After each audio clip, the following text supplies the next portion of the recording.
China now seems to be getting ready to sort of invade Taiwan. They've been carrying out air drills. They've violated the Taiwanese air zone 23 times last month. They've sent ships up close.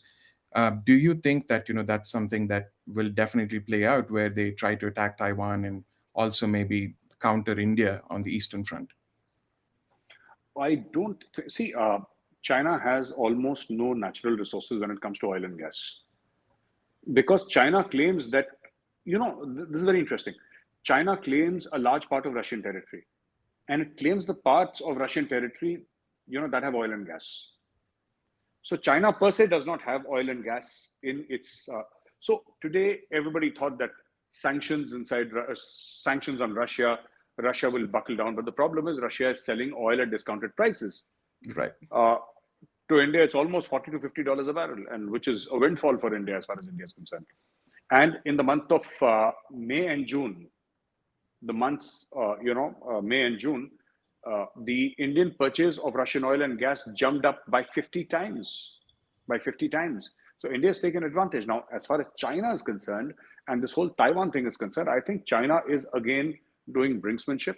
I don't think China is in the mood for a China hasn't shown an appetite for war for a very long time.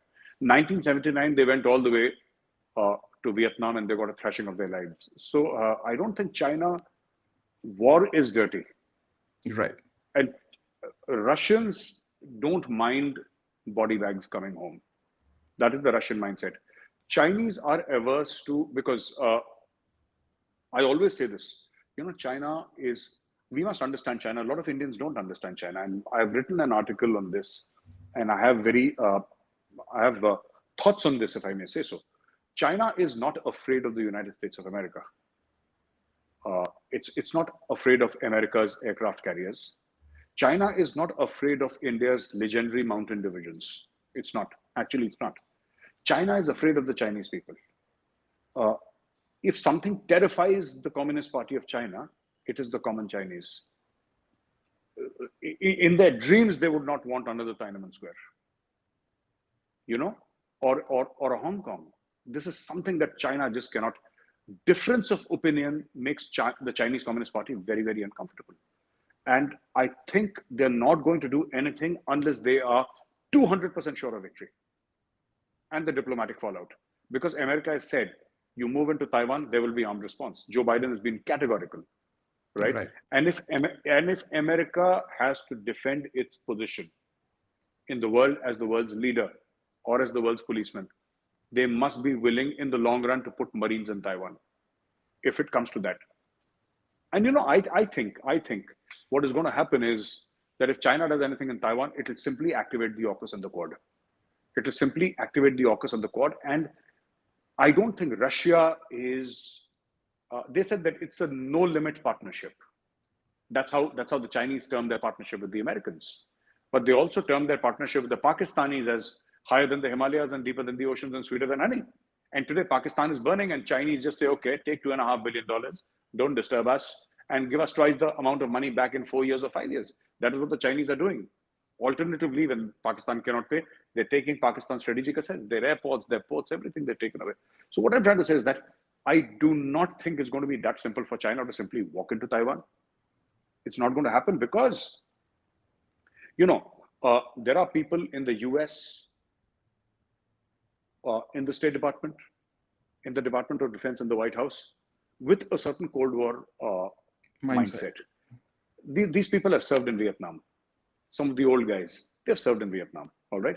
And there are memories of Vietnam. And in America, Vietnam, I think in the last 100 years, what has really impacted American popular culture, American movies, or American way of thinking vis-a-vis the armed forces is Vietnam. Vietnam is right there in your face in the United States of America. It's a very huge part of what America is today. And they fail to realize that maybe as we speak today, all right, the world has changed. What America did was it started ignoring Russia for a long time. And they said, okay, hey, we're going to get out of Afghanistan. When America got out of Afghanistan, they did not know what Russia was planning. They had no idea that Russia was planning to move into Ukraine.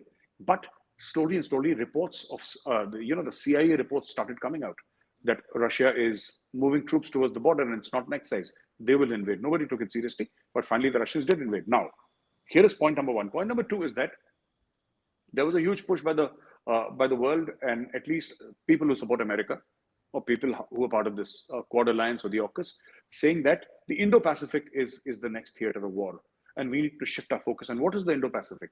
What is this entire Quad? What is the entire AUKUS? It is nothing but to contain China. We might say that Quad is four old guys sitting having coffee and talking about giving free vaccines to the world. That's not true, actually. That's not true. Quad is an extremely powerful weapon. It's only India that is held back every other country from weaponizing the Quad, because India has relations with China also. But if push comes to shove, AUKUS is there, and the kind of naval assets in this war, the Navy is going to be, the deciding factor in this war with China, if a war happens, God forbid. And the Chinese Navy is not a patch on the American Navy. The US Navy is simply, it's gigantic. It's like, I don't know what to say about it. It's got 11 or 12 nuclear power aircraft carriers. Right.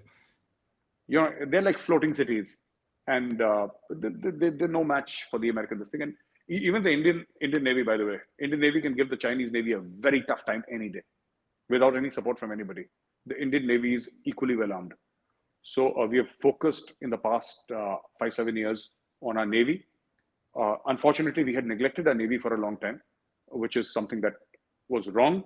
We neglected our Navy, but now I think the Navy has come again into the spotlight, and we are investing a lot in our Navy. And if the wars are going to be fought near the South China Sea or the Malacca Straits, if there is the AUKUS and the Quad, then I think China needs to worry, not Taiwan.